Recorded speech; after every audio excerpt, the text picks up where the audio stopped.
चित्र हैं। चित्र उन्हीं के बनाए जाते हैं जिन्होंने प्रैक्टिकल चरित्र किया है। इस संगम युग में ही भगवान बाप आकर के राजयोग के द्वारा क्या बनाते हैं? नर से नारायण जैसा देवता बनाते हैं। तो संगम युग में चरित्र करके दिखाएंगे। उन चरित्रों की भक्ति मार्ग में पूजा होती है, मंदिर बनते हैं, या सतयुग त्रेता में जन्म लेने वालों की पूजा होती है, मंदिर बनते हैं।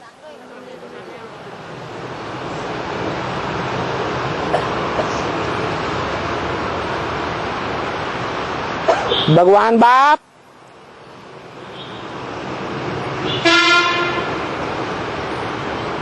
की वाणी बड़ी रहस्यमयी है। जैसे कवियों की वाणी गूढ़ता से भरी हुई होती है। प्राइमरी स्कूल के बच्चे नहीं समझ सकते।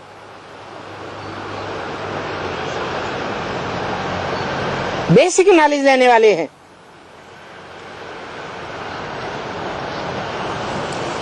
हायर क्लास में पहुंचते हैं तो गुह्य हाथ को समझते हैं।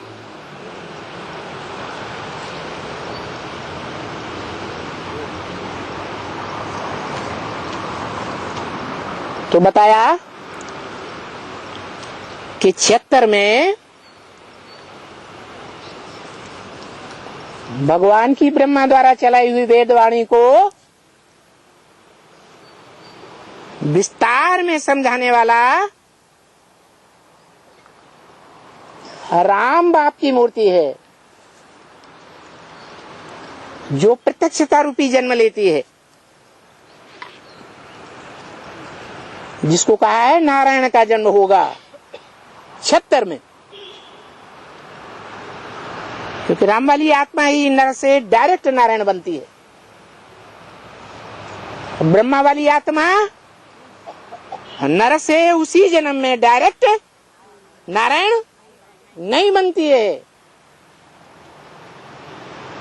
उसको नर से शरीर छोड़ करके प्रिंस बनना पड़ता है।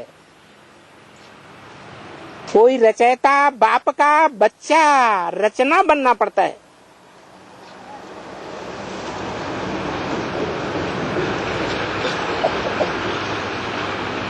उसके लिए भी पढ़ाई कहाँ पढ़ते हैं? है? संगम युग में ही वो ज्ञान चंद्रमा कृष्ण की आत्मा, जो संपूर्ण चंद्रमा नहीं है, 16 कला संपूर्ण नहीं बनी है, वो अधूरा चंद्रमा शंकर के मस्तक पर दिखाया जाता है। प्रवेशता की यादगार। जैसे शंकर के मस्तक में तीसरा नेत्र दिखाते हैं, उसका नाम है सदाशिव का नेत्र। एक ही शरीर है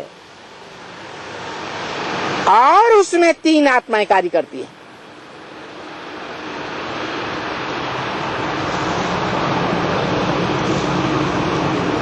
तीनों के कार्य अलग अलग होंगे या एक ही जैसे होंगे?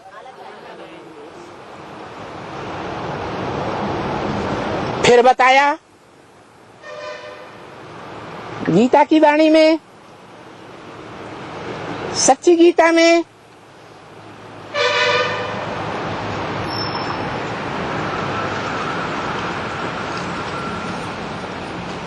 कि कृष्ण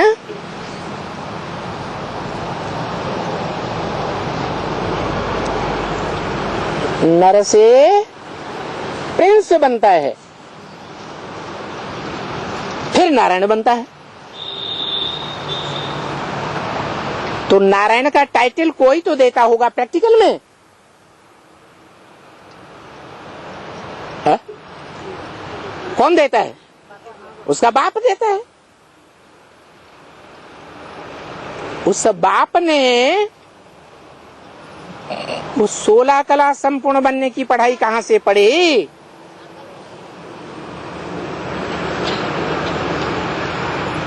जो षष्ठ रूपी पहले पत्ते का भी बाप बन के बैठ गया, बीज। संगम युग में पूरी पढ़ाई पढ़ी।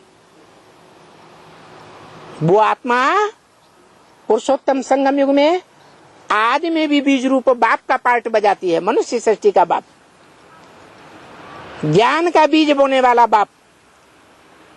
मध्य क्षेत्र में भी सुप्रीम टीचर का पार्ट बजाती है, निमित्त मात्र। वास्तव में पार्ट बजाने वाली सुप्रीम सोल ही है।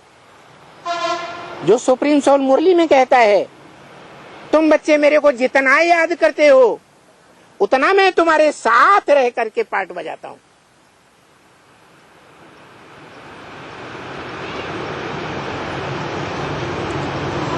तो उस मुकर्रर रथ के द्वारा सुप्रीम टीचर का पार्ट बजाते हैं।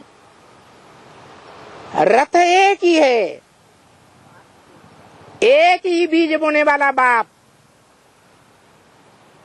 एक ही मनुष्य आत्मा, एक ही मनुष्य आत्मा का शरीर रूपी रथ सुप्रीम टीचर का पार्ट बजाती है। और वही मनुष्य आत्मा का मुकर्रर रथ सदगुरु का भी पार्ट बजाती है। सिख लोग भी गाते हैं, एक सदगुरु निराकार अकाल मूर्त, एक सतगुरु तो बाकी गुरु झूठा गुरु। क्या हो गए? झूठा, झूठे गुरु हो गए। क्यों? ये तो वो सदैव आत्मा जो सत्य है, सदा काल है, कभी नष्ट नहीं होती, अविनाशी है, उस आत्मिक स्वरूप में रहने वाला है। इस कलयुगी तामसी सृष्टि में भी आता है, तमो प्रधान कामी कांटे में आता है, तो भी सात्विक स्टेज में रहता है, आत्मिक स्टेज में रहता है कि देवहन में आता है।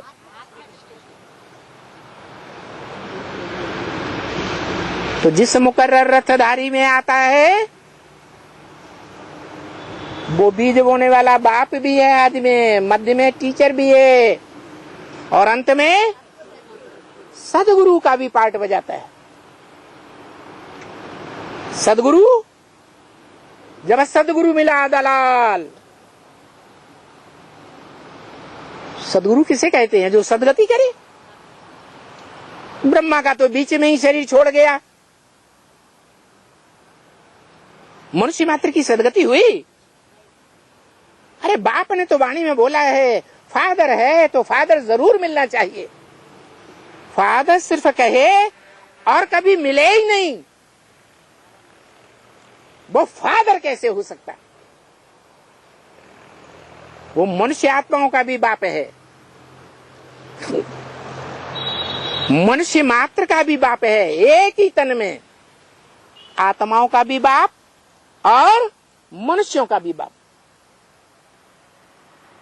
इस सृष्टि रूपी रंगमंच पर आता है तो आदि में मिले, मध्य में मिले, चाहे 100 वर्ष के संगम युग के अंत में मिले, मिलेगा जरूर।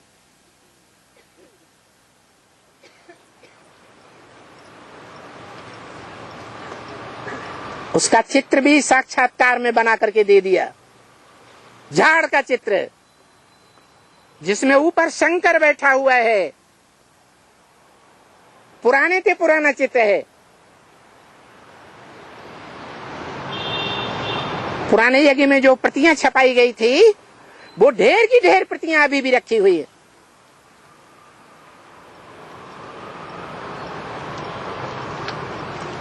उसमें शंकर को दिखाया गया है।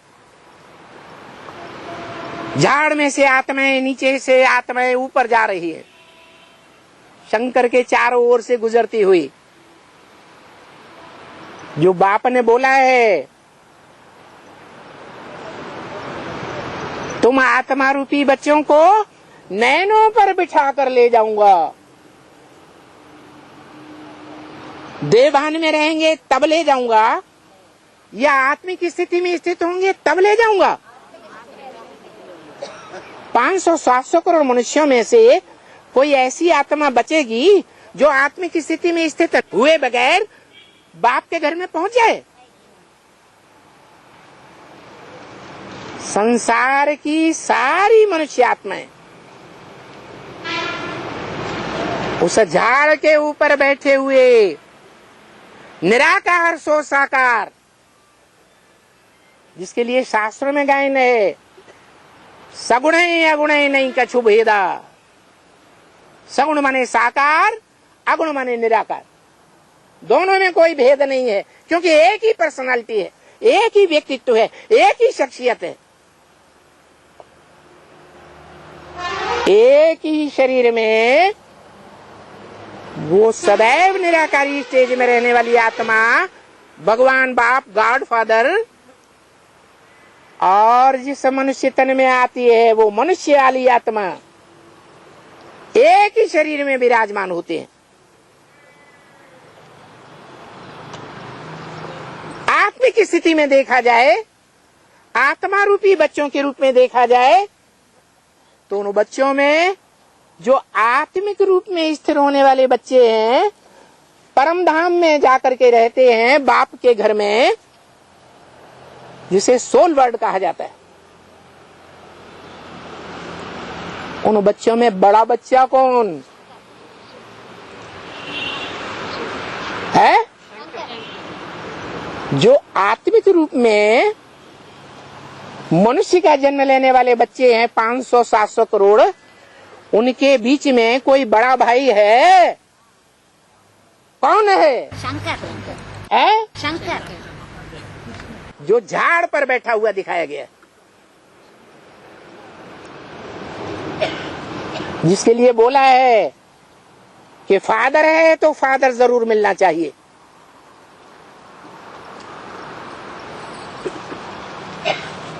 फादर सिर्फ कहे और कभी मिले ही नहीं, वो फादर कैसे हो सकता है?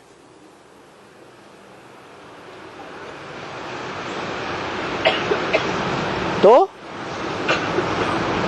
सारी मनुष्य सृष्टि का बाप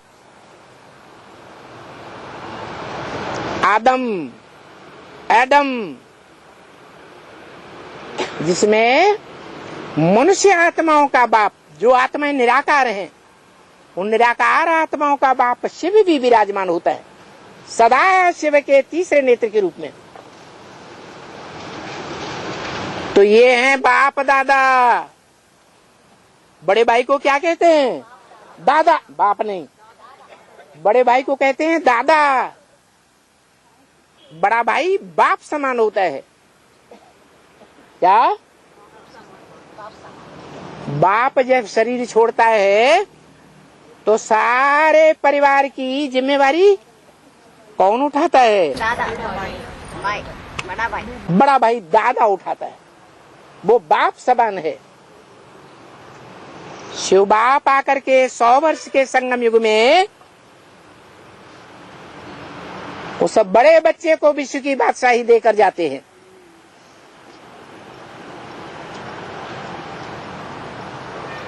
वो बड़ा बच्चा जिसके लिए बोला है, मुरली में बोला है, क्या?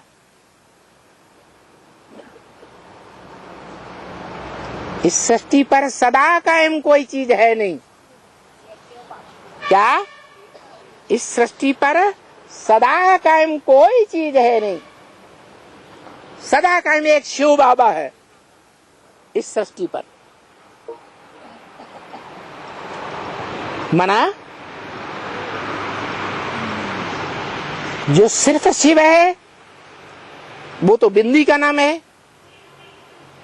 वो तो 5,000 वर्ष के लिए परमधामवासी हो जाता है। वो शिव है, उसका बाबा का संबंध नहीं है,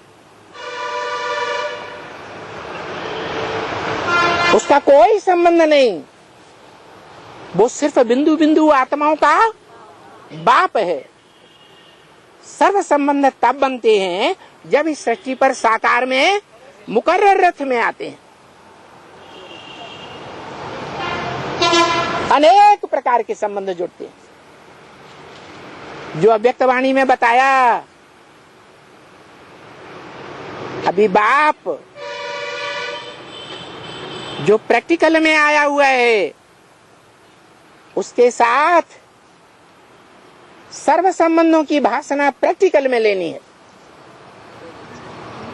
जिस संबंध की अनुभूति संगम युग में नहीं कर सकेंगे, उस संबंध के लिए जन्म जन्मांतर तड़पते रहेंगे।